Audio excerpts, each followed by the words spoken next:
देखिए, जब तालिबानी अफ़गानिस्तान के अंदर आए और अमेरिकन्स ने अपना साज़ो सामान समेटा और वहाँ से निकलने की तैयारी शुरू कर दी और किस तरह से तालिबानियों की आमद हुई थी, किस तरह से अफ़गानिस्तान में एंटर किए थे और ये ईरान का जो इलाका है खुरासान स्टेट होती है ईरान की, वहाँ पर ये लोग ट्रेंड हुए थे, कोई 70-75 हज़ार थे तालिबानी जो ट्रेंड होकर आए थे, फुल मिलिट्री इक्विप्ड, सब हथियारों के साथ उन्होंने एंट्री करी थी और काबुल में और सभी जगह कंधार वगैरह ये पहुंचे थे।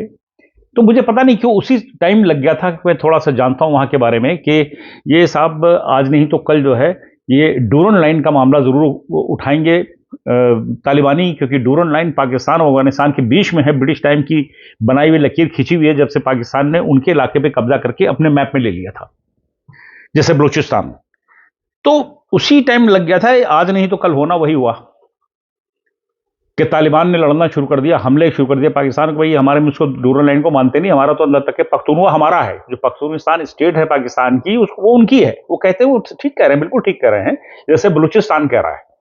भाई बलूचिस्तान में तो बाकायदा उनकी रियासत होती थी बलूचियों की, और बलूचियों की रियासत तो काफी टाइम तक रही है और बड़ा ऐतिहासिक है बलूचिस्तान की। जो अगर आप देखेंगे इतिहास उठ देखेंगे, जो ये क्वेटा बलूचिस्तान हम जिसको बोलते हैं, क्वेटा जिसको कहते हैं, वो वहां पर second world war time British military का सबसे बड़ा गैरिसन था, जिसको फोर्ट संडेमन कहते थे।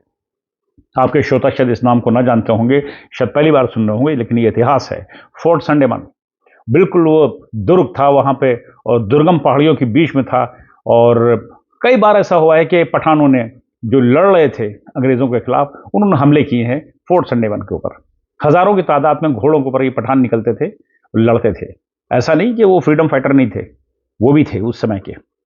इतिहास है और वही बलूचियों ने किया। अभी देखिए बलूची आए और उन्होंने अभी ट्रेन उनकी हाईजैक करी और सोल्जर को मार दिया, लड़ रहे हैं और काफ़ी टाइम से लड़ रहे हैं। उनको ज़रा से भी डर नहीं कि चाइना ऐसी कंट्री उनके साथ है। वो गौडवार का जो इलाका है, पोर्ट जो बनाया गया है, वो एक्चुअली कमर्शियल था, यानी कि वो व्यावसायिक पानी जहाज़ों के लिए था, लेकिन वहाँ पर चाइना ने वहाँ पर अपना मिलिट्री का बेस बना दिया, पाकिस्तान ने दे दिया मिलिट्री बेस, यानी कि पहले से प्लान होगा कि मिलिट्री बेस बन जाए, क्योंकि वो मोहाना है जहाँ पे गौडवार जो बंदरगाह है, वो मोहाना है अरब सी का, खाड़ी का जिसे कहते हैं। सामने अगर आप देखिएगा तो मस्कत है, दुबई है, अबू धाबी है, सारे अरब हैं, और उसका पास में बिल्कुल ईरान है, और कुछ 100 किलोमीटर की दूरी के ऊपर चाबहार है बंदरगाह, जो भारत बना रहा है, बन चुका है ईरान में। तो अगर आप देखिए उसकी वहाँ जोग्राफिकल आप देखिएगा कंडीशन, जो खासकर बलूचिस्तान की वेरी इंपॉर्टेंट, वहाँ पे काफ़ी मिनरल्स हैं और सुई गैस निकलती है। पूरे पाकिस्तान में पाइप से सप्लाई है गैस, उस गांव का नाम है सुई। लेकिन आज भी बलूचिस्तान की औरतें लकड़ियां बिनने जाती हैं, धुएं में खाना बनाती हैं, उनको गैस नसीब नहीं है। पाकिस्तान ने ऐसा अरेंजमेंट किया, जो भी हुक्मरान वहां के रहे, ज़्यादातर तो पंजाब साइड के रहे, तो पंजाब साइड के जितने भी ये लाहौर के इधर के गुजरांवाला और इधर के जितने भी ये हुक्मरान हुए हैं, कोई भी हुआ रहा हो, उन लोगों ने तवज्जो नहीं दी कभी भी बलूचिस्तान के ऊपर।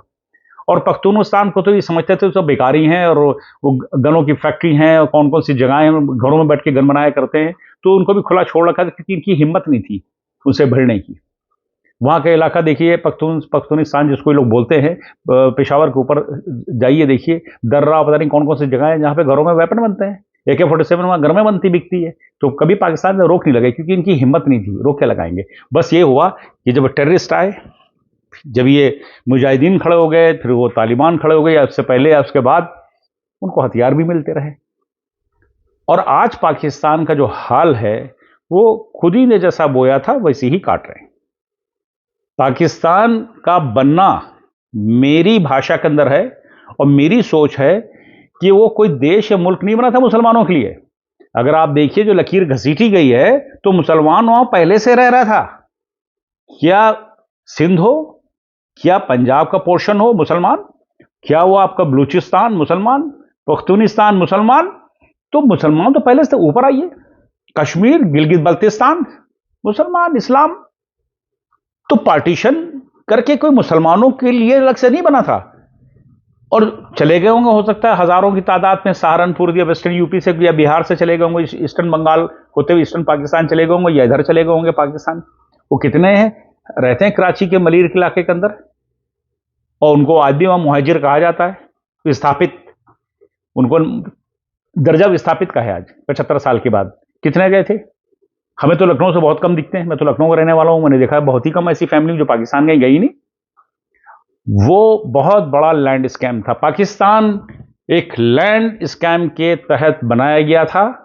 आपको अजीब लग रहा होगा, मैं समझता हूं इस युग का, ये से पहले वाले युग में लैंड स्कैम पहली बार अगर जो हुआ था वर्ल्ड के अंदर, वो हुआ था पाकिस्तान के विभाजन और पाकिस्तान का बनना।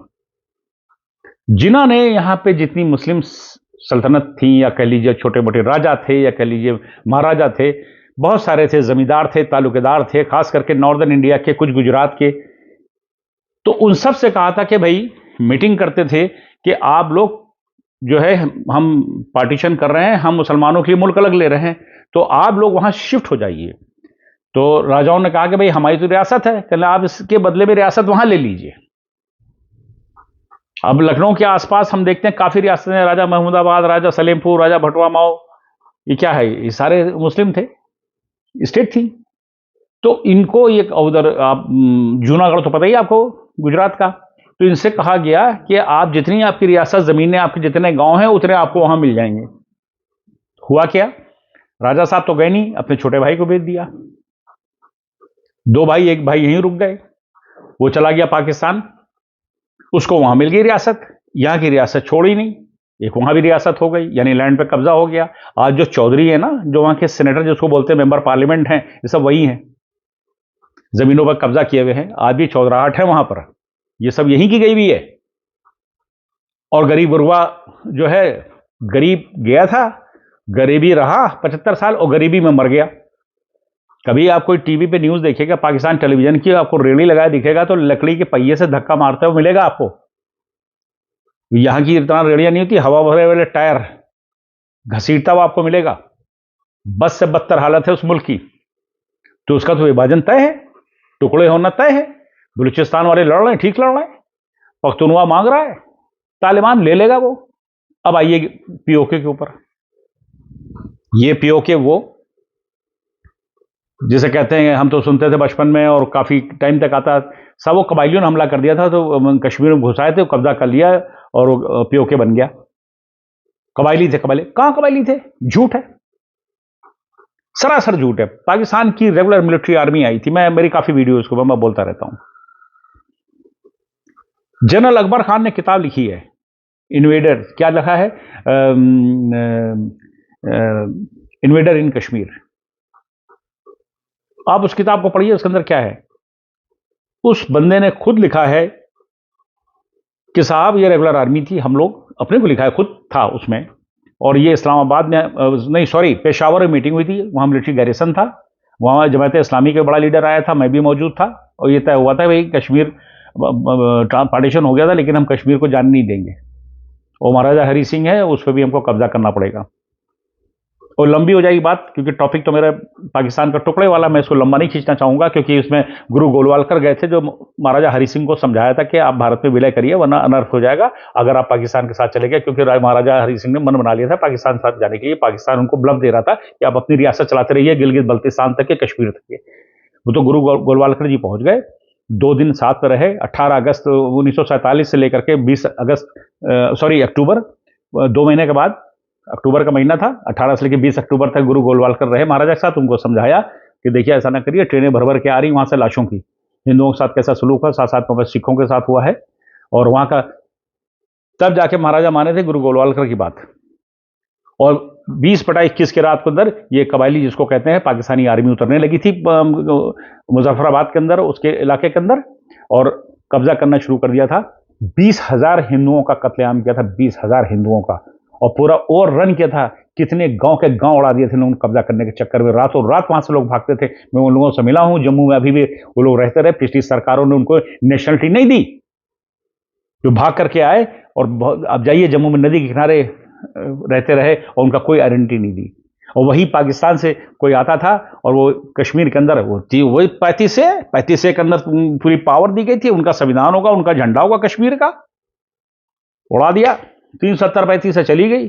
नेशनलिटी देते थे, कोई वहां लड़की शादी करता था पाकिस्तानी, लेकिन जो विस्थापित थे, वो जो पंडित वहां से आए थे भाग करके, उसके अंदर हमारे शिया बहुत थे भाई, जो भाग कर आए थे, हम मिले, जो भगाए गए थे, और अगर रेगुलर मिलिट्री थी।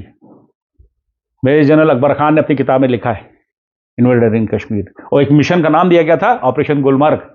वो ऑपरेशन गुलमर्ग कभी खत्म ही नहीं हुआ, वो आज भी चल रहा है ऑपरेशन गुलमर्ग। वो भेजते जा रहे हैं टेररिस्ट, भेजते जा रहे हैं टेररिस्ट। अब ये नौबत आ गई है कि पाकिस्तान के टुकड़े तो होना तय है, गिलगित बल्तिस्तान भी अलग होगा। गिलगित बल्तिस्तान के लोग भी त्रस्त हो चुके हैं, बल्तिस्तानियों के साथ सलूक इनका बहुत ही बेरहमी से किए हैं लोगों ने। हम जानते हैं, मैं खुद बल्तिस्तानी हूं, मैं तो ओरिजिन तो मेरे फादर साइड से बल्तिस्तान स्कर्दू का हूं, गोल का रहने वाला हूं। पैदा जरूर लखनऊ में हुआ हूं, हिंदुस्तानी से मां से हुआ हूं, लेकिन हम अच्छे से जानते हैं गिलगित बल्तिस्तानियों को, अच्छे से हम जानते हैं।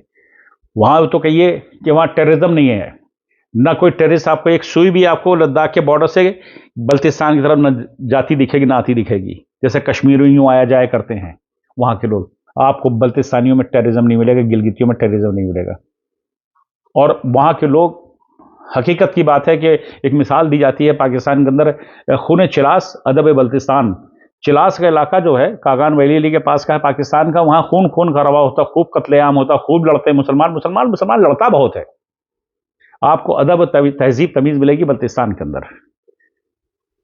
हमारे कौम के लोग हैं वहां पर, वो भी टूटने जा रहा है, वो भी टूटने जा रहा है। उसकी वजह भी एक बहुत बड़ी है।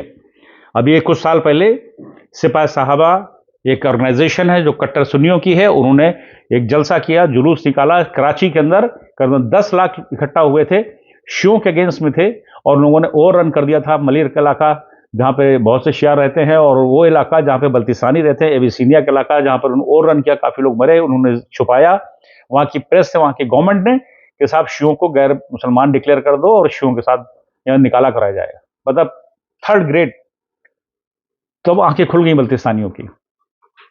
सबसे लास्ट में उनके यहाँ बिजली गई है, सबसे लास्ट में उनके सड़कें। मैं तो बल्तिस्तान होकर आ चुका हूँ, 4 महीने रहा था मैं। हमारे तो रिश्तेदार हैं, मैं ब्लड रिलेशन हमारे तो ताए वाए तो सब उनके बच्चे, ताए के बच्चे अच्छे सारे वहां होते हैं। गोल का हूं मैं तो।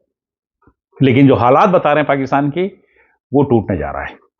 रीजन क्या है कि जितनी कौमें हैं, वो चाहे बलूची लड़ रहे हैं अपने कॉज के लिए, बरसों से लड़ रहे हैं, क्योंकि उनकी हुकूमत पे कब्जा करके उन लोगों को तो वहां तो पूरी रियासत थी, कब्जा करके उन्होंने अपने में शामिल कर लिया, उनको तरसा के रखा। सबसे बद से बदतर हालत है बलूचिस्तान में। वही पख्तूनिस्तान के लोगों को बेवकूफ बनाया, कहते पठान बड़ा सीधा होता है, उसके समझ में देर में आता हो, यही हुआ था।